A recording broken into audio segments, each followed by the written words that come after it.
Hello there, welcome back to Bubble Times. It's great to have you all here with us today. In this video, we're going to talk about a major plot hole in Squid Game Season 3. But before we dive in, if you haven't finished watching Season 3 yet, I recommend pausing this video and coming back after you've watched it, because from this point on, you're entering heavy spoiler zone. The plot hole we're going to talk about is this knife. What? Yep, this knife is actually the biggest plot hole in the whole story. But before we dive into that, there are a few things we need to clear up. Let's kick things off here. First, Gi-hun ends up killing Dae-ho, the very person who once stood beside him and even voted to stop the game. Why? Just because Dae-ho hid in fear at the final moment. But when it turns to the front man, someone who plays a key role in this whole organization, the one who deceived him from the very start, and the one who brutally killed his best friend right in front of his eyes, Gi-hun gets the perfect chance to kill him. And what does he do? He walks away, does nothing, not a single move. He took revenge on Dae-ho, but not on the front man. It might not seem to make sense at first, but it really does. If someone wants to get killed by Gi-hun, there's only one way to make that happen. And what's that? They have to try to kill him first. Because Gi-hun isn't aggressive by nature, he's reactive. He doesn't attack unless he's pushed into a corner. And we see this side of him clearly in several situations. One of the clearest examples is Dae-ho's death. If Dae-ho hadn't attacked back, no matter how long they were stuck in that situation, no matter how desperate it got, Gi-hun would have never killed him. But Dae-ho didn't just attack Gi-hun physically.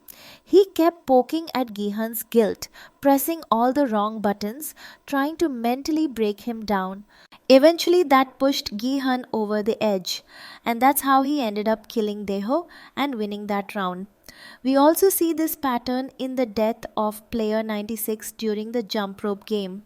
In both cases, Gi-hun only killed them because they tried to kill him first. So I believe this is exactly why the front man handed him the knife with no guards around. Because he knew Gi-hun's nature. He knew as long as he didn't provoke him, Gi-hun wouldn't make a move. If he just stood still, Gi-hun wouldn't strike first. Now let's move on to the next step.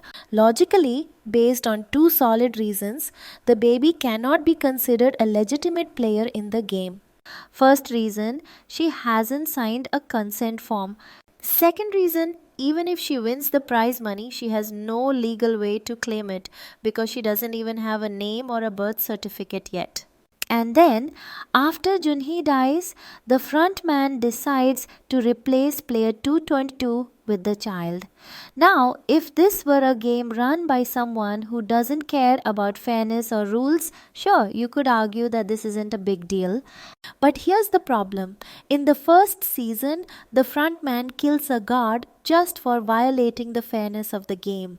That moment made one thing crystal clear. The front man stands firmly for fairness and order. So how does it make sense that in this season, during the middle of the game, he increases the player count, appoints someone who can't even vote, and replaces a dead player with someone completely outside the system? All of that directly contradicts not just the frontman's own principles of fairness, but also goes completely against the very rules of this game, which is supposed to be built on democracy and equality. Another important point is this. The round 6 game is something watched online by wealthy elites from all over the world.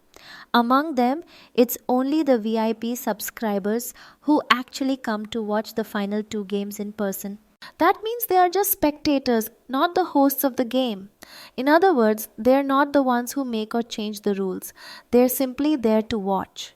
If you've seen the VIP episodes from season 1, you can clearly confirm this.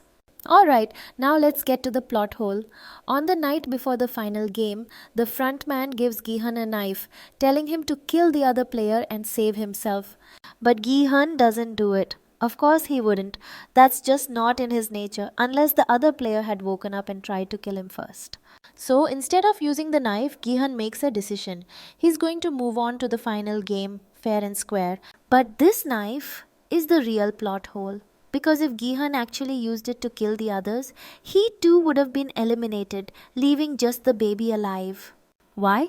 Because just a little while earlier, the pink guards clearly announced physical violence between players will no longer be tolerated outside of games.